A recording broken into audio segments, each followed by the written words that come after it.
short story from the book The Best American Noir of the Century.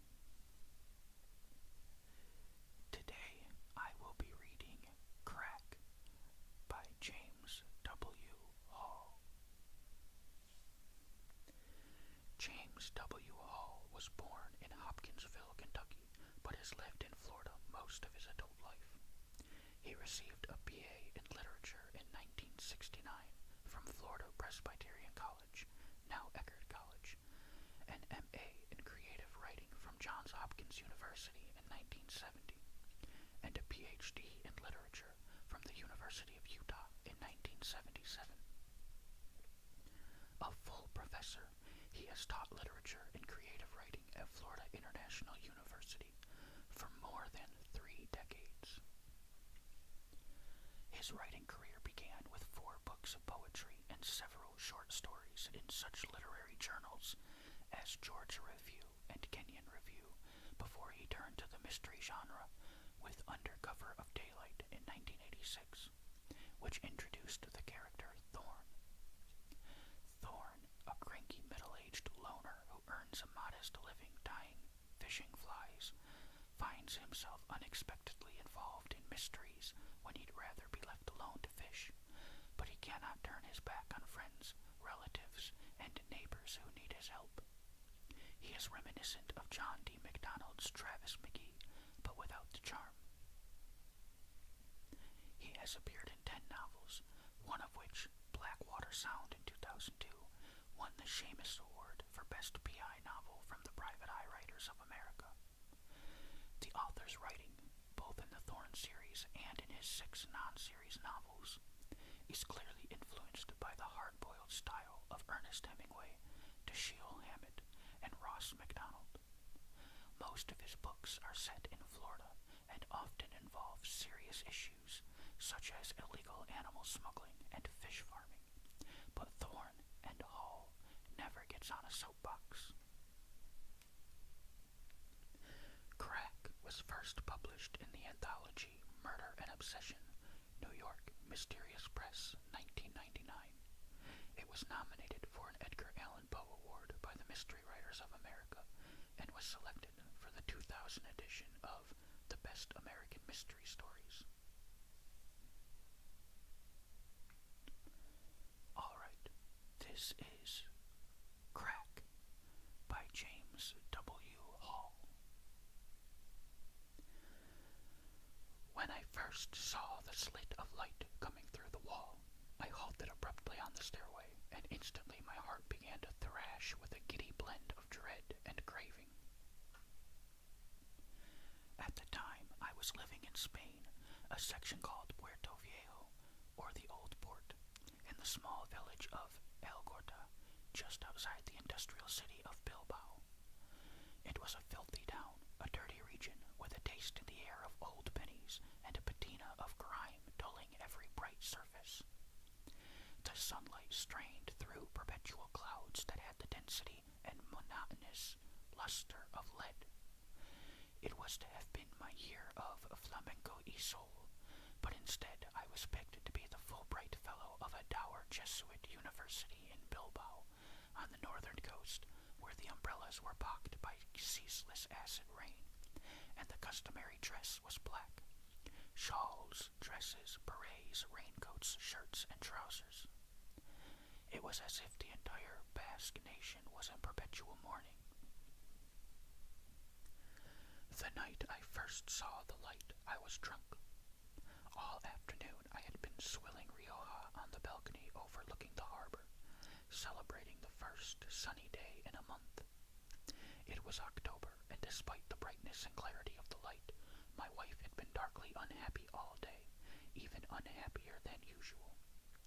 At 9 o'clock she was already in bed, paging aimlessly through month-old magazines and sipping her sherry.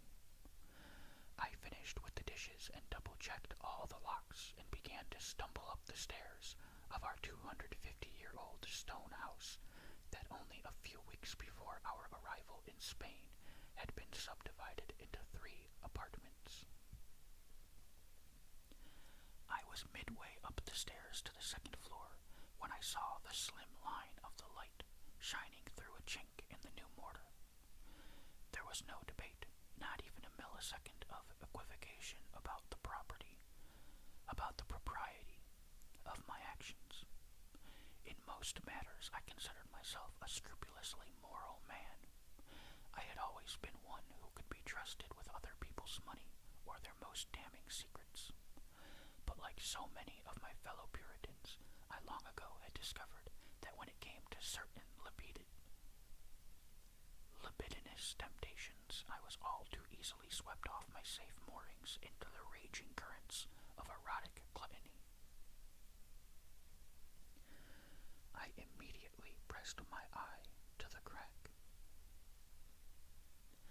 It took me a moment to get my bearings, to find the focus, and when I did, my knees softened and my breath deserted me. The view was beyond anything I might have hoped for. The small slit provided a full panorama of my neighbor's second story. At knee-high level, I could see their master bathroom and a few feet to the left, their king-size brass bed. That first night, the young daughter was in the bathroom with the door swung open. If the lights had been off in their apartment, or the bathroom door had been closed, I might never have given the people another look. But that girl was standing before the full-length mirror, and she was lifting her 15-year-old breasts that had already developed quite satisfactorily, lifting them both at once and reshaping them with her hands to meet some standard that only she could see.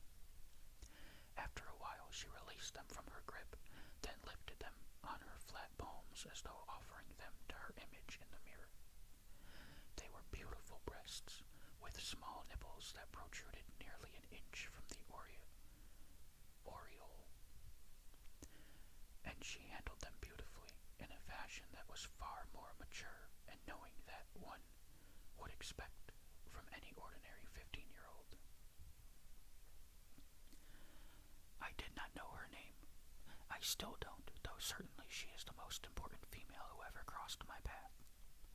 Far more crucial in my life's trajectory than my mother or either of my wives. Yet it seems appropriate that I should remain unaware of her name, that I should not personalize her in any way, that she should remain simply an abstraction, simply the girl who destroyed me.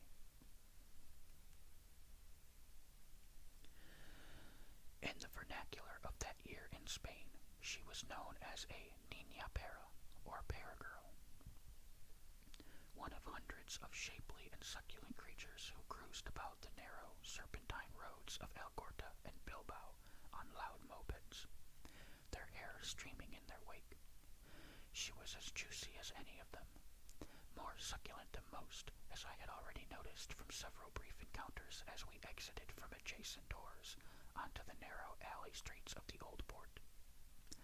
On these 2 or 3 occasions, I remember fumbling through my Spanish greetings and taking a stab at small talk while she, with a patient but faintly disdainful smile, suffered my clumsy attempts at courtesy.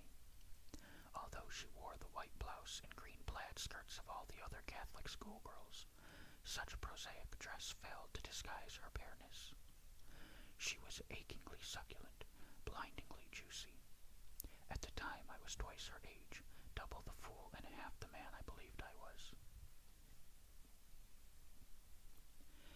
That first night, after a long, hungering look, I pulled away from the crack of light, and with equal measures of reluctance and urgency, I marched back down the stairs and went immediately to the kitchen, and found the longest and flattest knife in the drawer, and brought it back to the stairway, and with surgical precision I inserted the blade into the soft mortar, and as my pulse throbbed, I painstakingly doubled the size of my people. When I withdrew the blade and applied my eye again to the slit, I now could see my niña pera from her thick black waist-length hair to her bright pink toenails, while at the same time I calculated that if my neighbors ever detected the lighted slit from their side and dared to press an eye to the breach, they would be rewarded with nothing more than a static view of the 250-year-old stones of my rented stairwell. I knew little about my neighbors, except that the father of my pear girl was was a vice consul for that South American country, whose major role in international affairs seemed to be to supply America with her daily dose of granulated ecstasy. He didn't look like a gangster. He was tall and elegant, with wavy black hair that touched his shoulders, and an exquisitely precise beard. He might have been a maestro of a European symphony or a painter of romantic landscapes, and his young wife could easily have been a slightly older sister to my succulent one. She was in her middle 30s and had the wide and graceful hips, the bold, uplifting breasts, the gypsy features, and black, unfathomable eyes that seemed to spring directly from the archetypal pool of my carnality. In the Jungian parlance of my age, the wife was my anima, while the daughter was the anima of my adolescent self. They were perfect echoes of the dark, secret female who glowed like uranium in the bowels of my psyche. That first night, when the bed springs squeaked behind me, and my wife padded across the bedroom floor for her final visit to the bathroom, I allowed myself one last draft of the amazing sight before me.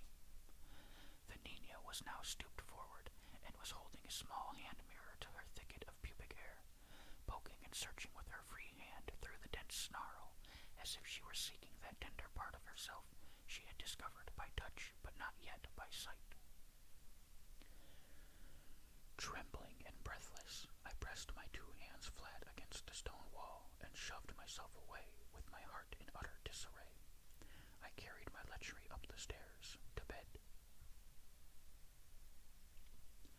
The next day I set about learning my neighbor's schedule and altering mine accordingly. My wife had taken a job as an English teacher in a nearby instituto, and was occupied every afternoon and through the early evening. My duties at the university occupied me Monday, Wednesday, and Friday. I was expected to offer office hours before and after my classes on those days. However, I immediately began to curtail these sessions, because I discovered that my Nina Pera returned from school around 3 o'clock, and on many days she showered and changed into casual clothes, leaving her school garb in a heap on the bathroom floor as she fled the apartment for an afternoon of boy watching in the Algorta pubs. To my department chairman's dismay, I began to absent myself from the university hallways immediately after my last class of the day, hurrying with my umbrella along the 5 blocks to the train station so I could be home by 2:55. In the silence of my apartment, hunched breathless at my hole, I watched her undress. I watched the steam rise from her shower, and I watched her towel herself dry. I watched her on the toilet, and I watched her using the sanitary products she preferred. I watched her touch the flawless skin of her face with her fingertips, applying makeup or wiping it away.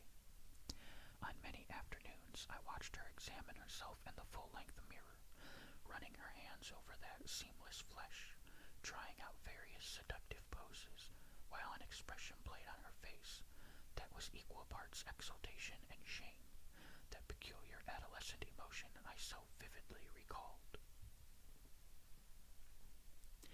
These were the times when I would have touched myself were I going to do so. But these moments at the People, while they were intensely sexual, were not the least masturbatory. Instead, they had an almost spiritual component, as though I were worshipping at the shrine of hidden mysteries, allowed by divine privilege to see beyond the walls of my own paltry life. In exchange for this gift, I was cursed to suffer a brand of reverential horniness I had not imagined possible. I lusted for a vision that was forever intangible, a girl I could not touch, nor smell, nor taste. A girl who was no more than a scattering of light across my retina. Although I never managed to establish a definite pattern to her mother's schedule, I did my best to watch her as well. At odd, unpredictable hours, she appeared in my viewfinder, and I watched the elder Nina Pera bathe in a tub of bubbles, and even when her house was empty, I watched her chastely close the bathroom door whenever she performed her toilet. I watched her nap on the large brass glass bed, and 3 times that fall in the late afternoons I watched her slide her hand inside her green silk robe and touch herself between the legs, hardly moving the hand at all, giving herself the subtlest of touches until she rocked her head back into the pillow and wept. I kept my eye to the wall during the hours when I should have been preparing for my classes and grading my students' papers and writing up their weekly exams. Instead, I stationed myself at the peephole, propping myself up with pillows, finding the best alignment for nose and cheek against the rough, cool rock. I breathed in the sweet grit of mortar, trained my good right eye on the bathroom door and the bed, scanning the floor for shadows, primed for any flick of movement, always dreadfully alert for the sound of my wife's key in the front door. After careful study, I had memorized her homecoming ritual. Whenever she entered our apartment, it took her 2 steps to reach the foyer and put down her bag. She could then choose to turn right into the kitchen or take another step toward the stairway. If she chose the latter, almost instantly she would be able to witness me perched at the peephole, and my clandestine life would be exposed. In my leisure, I clocked a normal entry and found that on average I had almost a full 20 seconds from the moment her key turned the tumblers till she reached the bottom of the stairs. 20 seconds to toss the pillows back into the bedroom and absent myself from the hole. I briefly toyed with the idea of revealing the peephole to her, but I knew her sense of the perverse was far short of my own. She was constitutionally gloomy, probably a clinical depressive, certainly a passive-aggressive who reveled in bitter non-response, bland effect, withdrawing into maddening hours of silence whenever I blundered across another invisible foul line she had drawn. I watched the father, too, the vice-consul. On many occasions I saw him strip off his underwear and climb into the shower, and I saw him dry himself and urinate and brush his teeth. Once I saw him reach down and retrieve a pair of discarded briefs and bring the crotch to his nose before deciding they were indeed fresh enough to wear again. He had the slender and muscular build of a long-distance runner. Even in its slackened state, his penis was formidable. On one particular Sunday morning, I watched with grim fascination as he worked his organ to an erection, all the while gazing at the reflection of his face.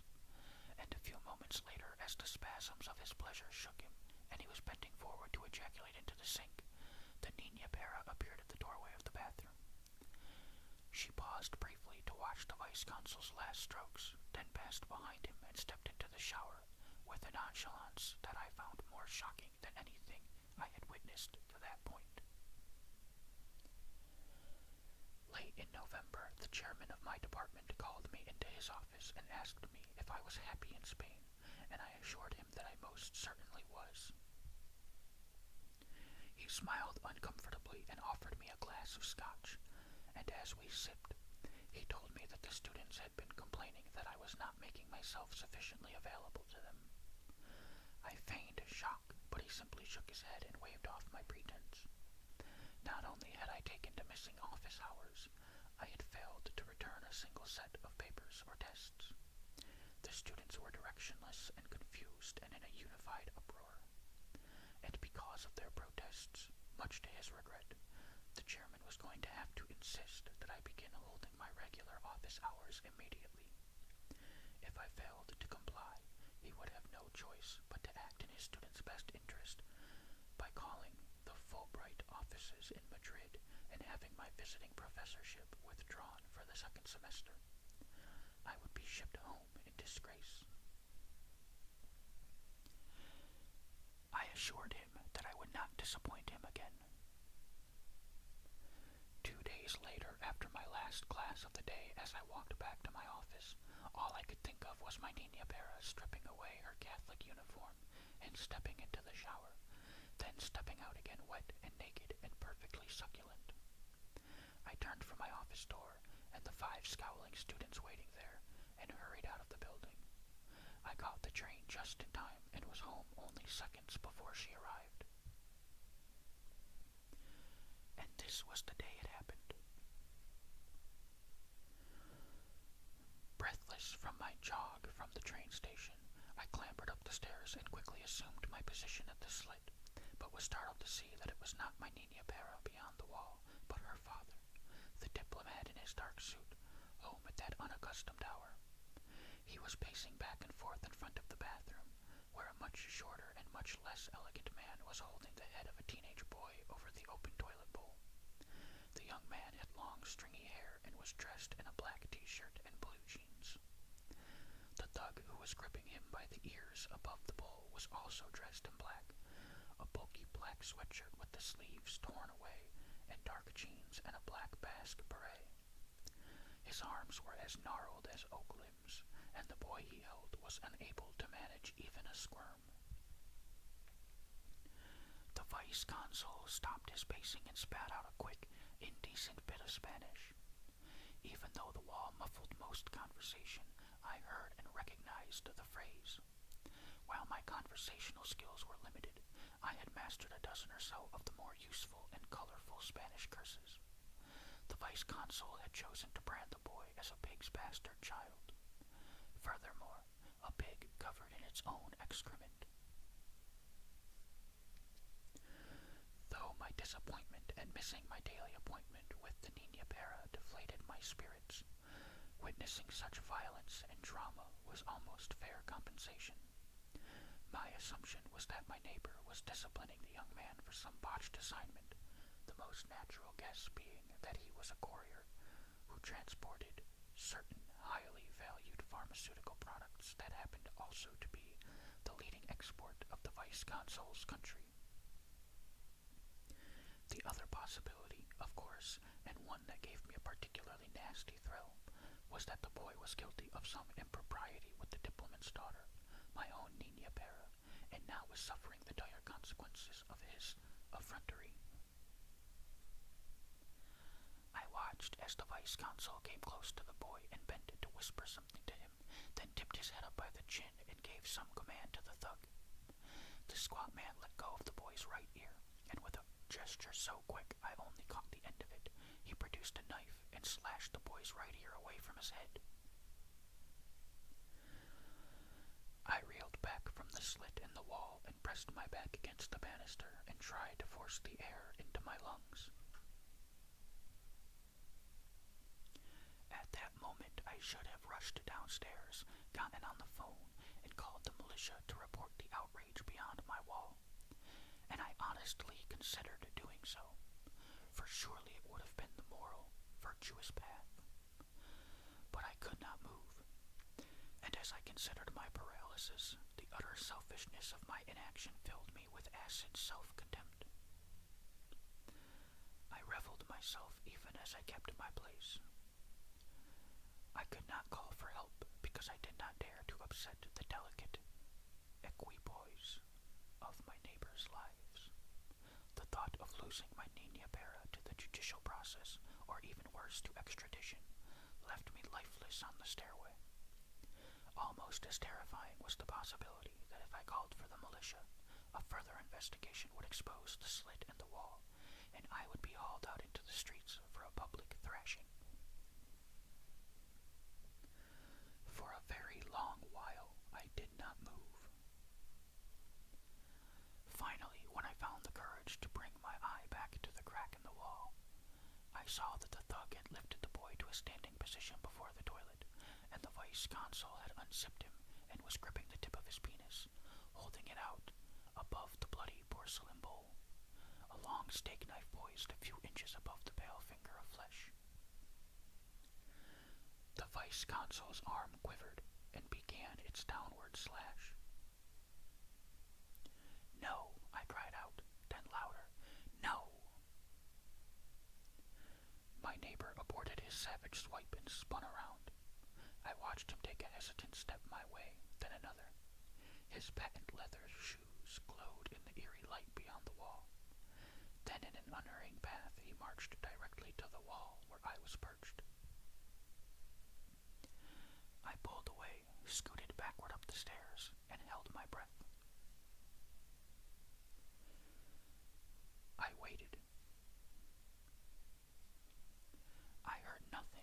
distant siren wail of another supertanker coming into port. I was just turning to tiptoe up to the bedroom when the blade appeared. It slid through the wall and glittered in the late afternoon light, protruding a full 5 inches into my apartment. He slipped it back and forth as if he, too, were trying to widen the viewing hole, then drew it slowly out of sight. For a second I was in real danger of toppling forward down the flight of stairs, but I found a grip on the handrail and restrained myself on the precarious landing. Though it was no longer visible, the knife blade continued to vibrate in my inner sight. I realized it was not a steak knife at all, but a very long fillet knife with a venomous tapered blade that shone with the brilliance of a surgical tool. I had seen similar knives many times along the Algorta docks, for this was the sort of cutlery that saw service gutting the abundant local cod.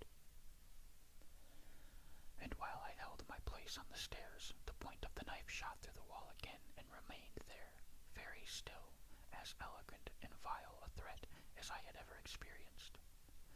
And a moment later, in the vice-consul's apartment, I heard a wet, piercing noise, followed by a heavy thunk, as if a sack of cement had been broken open with the point of a shovel. A second later, my wife's key turned in the front door lock, and she entered the apartment, shook her umbrella, and stripped off her rain gear and took her standard 15 seconds to reach the bottom of the stairs. She gazed up and saw me frozen on the landing and the knife blade still shimmering through the wall of this house she had come to despise. For it was there in those 4 walls that I had fatally withdrawn from her as well as my students, where I had begun to match her obdurate silences with my own. In these last few months I had become so devoted to my Nina Para that I had established a bond with this unknown juvenile beyond the wall that was more committed and passionate than any feelings I had ever shown my wife. And when she saw the knife blade protruding from the wall, she knew all this and more than I could have told her if I had fallen to my knees and wallowed in confession. Everything was explained to her, my vast guilt, my repellent preoccupation, the death of our life together. Our eyes interlocked, and whatever final molecules of adhesion still existed between us dissolved in those silent seconds. She turned and strode to the foyer. As I came quickly down the stairs, she picked up her raincoat and umbrella and opened the heavy door of our apartment and stepped out into the narrow alley street of the old port.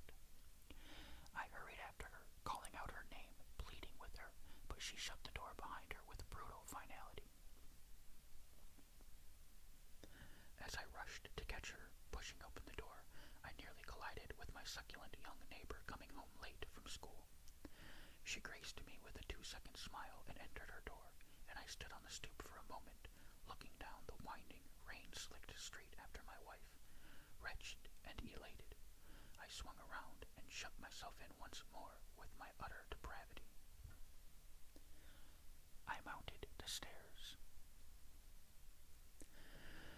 There was nothing in my heart, nothing in my head, simply the raging current of blood that powered my flesh. I knelt at the wall and felt the magnetic throb of an act committed 1,000 times and rewarded almost as often, the Pavlovian allure, a need beyond need, a death-hungering wish to see, to know, to live among that nefarious family who resided only a knife blade away.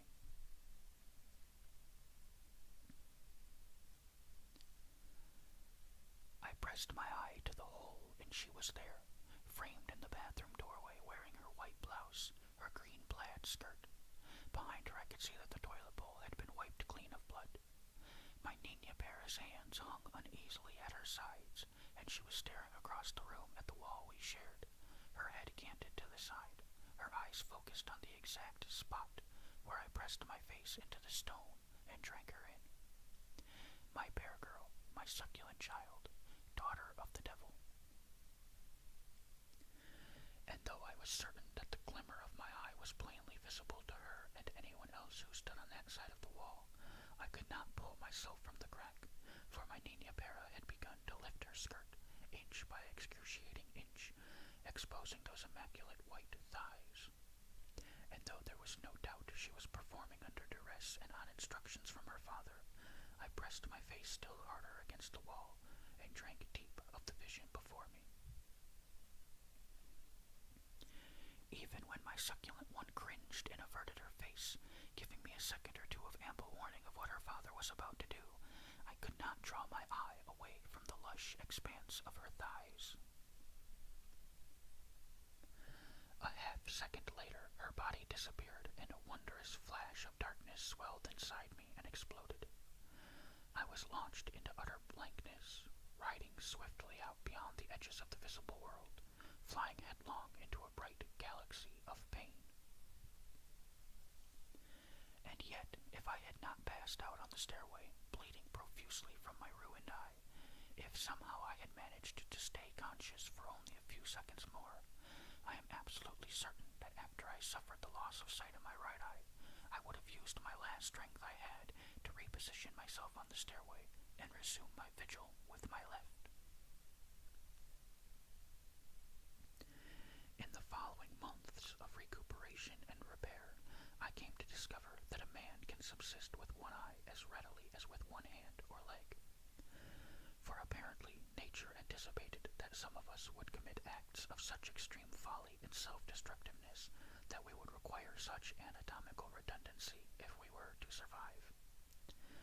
And in her wisdom, she created us to be two halves conjoined, so that even with one eye a man can still see, just as with only a single hand he may still reach out and beckon for his needs. And yes, even half-heartedly, he may once again know love. Alright, that is the end of Crack by James W. Hall. Thank you for watching or listening.